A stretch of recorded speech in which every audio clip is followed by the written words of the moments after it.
গতকাল যে নূর ভাইয়ের উপর আক্রমণটা হয়েছে, এটা আমাদের একটা মেসেজ আমাদের জন্য। জনাব তারেক জিয়াকে আমরা দেখেছি মুচলেকা দিয়ে দেশ ছাড়তে হয়েছে, ওনাকে নৃশংসভাবে দুর্নীতিবাজ মেরে মেরে ওনার মাজা ভেঙে দেওয়া হয়েছিল।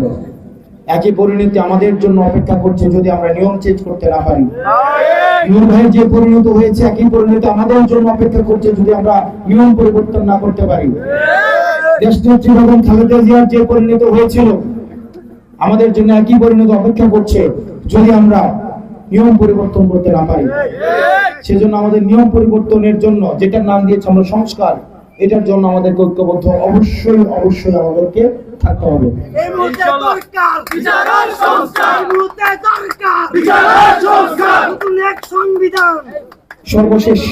সর্বশেষ আপনারা দেখেছেন যে আমি আপনাদেরকে বলবো, এখানে অন্যান্য যে রাজনৈতিক দলগুলো আছে, এখানে বিএনপি রাজনীতি আছে, জামাত ইসলামের রাজনীতি আছে, এখানে ইসলামিক আন্দোলন থাকতে পারে, এবি পার্টি থাকতে পারে, খেলাফতে মজলিস সহ গণতান্ত্রিক যতগুলো রাজনৈতিক দল আছে থাকতে পারে।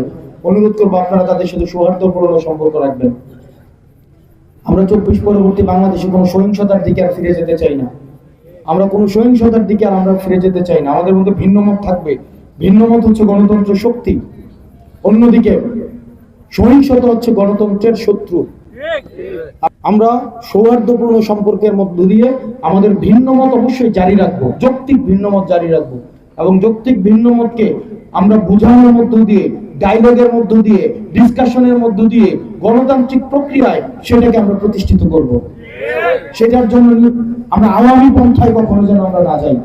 আমি অনুরোধ করবো আপনাদেরকে, আমরা আওয়ামী তরিকার কোন রাজনীতি আমরা করতে চাই না।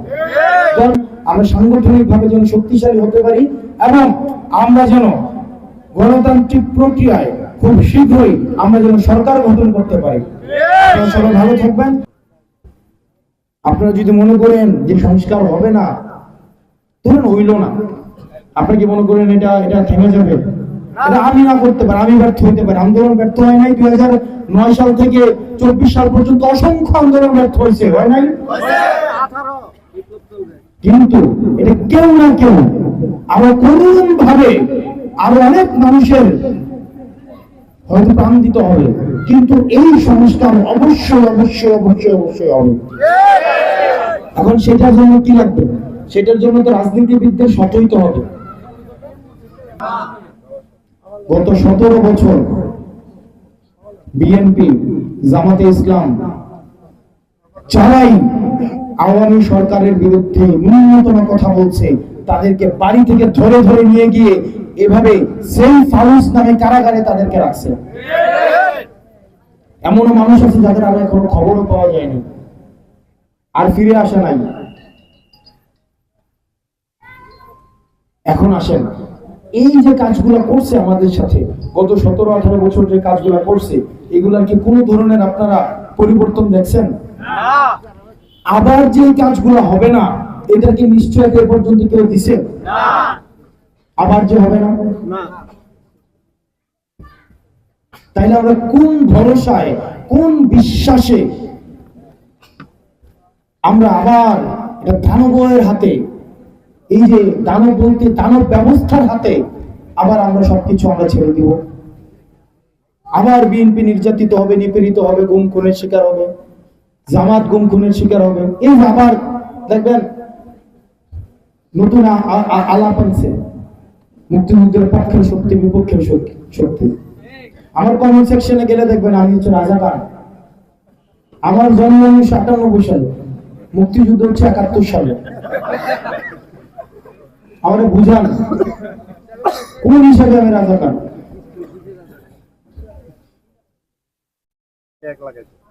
আবার জামাতে ইসলামীকে দেখবেন সবচেয়ে বড় ভিকটিম হবে ওনারা। ওনাদেরকে আবার মুক্তিযুদ্ধের বিপক্ষের শক্তির এই যে বয়ান আছে, বিভাজনের বয়ান, এটার বিচার হবে যে বাংলাদেশ জামাতে ইসলামকে অবশ্যই অবশ্যই 71 পূর্ববর্তী তাদের যে অবস্থান, সেটা নিয়ে তাদের স্পষ্ট অবস্থান স্পষ্ট করতে হবে।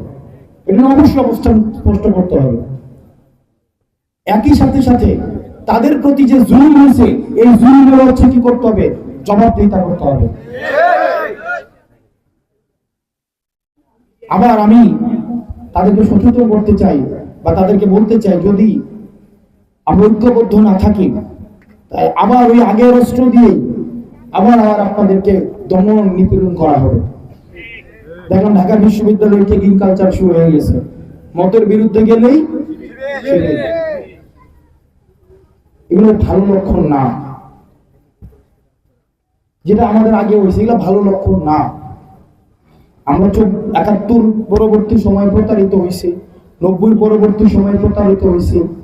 আমরা ২৪-এ আমরা স্বপ্ন দেখছিলাম কি আমরা একটা ঐক্যবদ্ধ ভাবে আমরা একটা বাংলাদেশ করবো।